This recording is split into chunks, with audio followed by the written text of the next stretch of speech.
আজকে আমি বানাবো বাঙালি বাড়ির চিকেন কষা।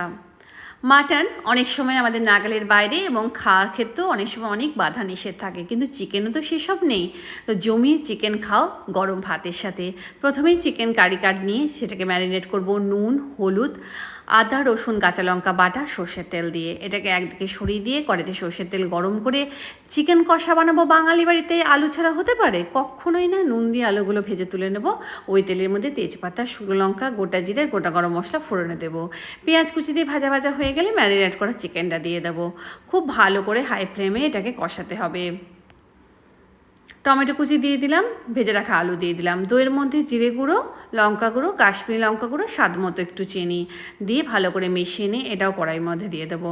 খুব ভালো করে এটাকে কষাবো। জানি কড়াইটা ছোট হয়ে গেছে, মাংস বেশি হয়ে গেছে, কিচ্ছু করার নেই।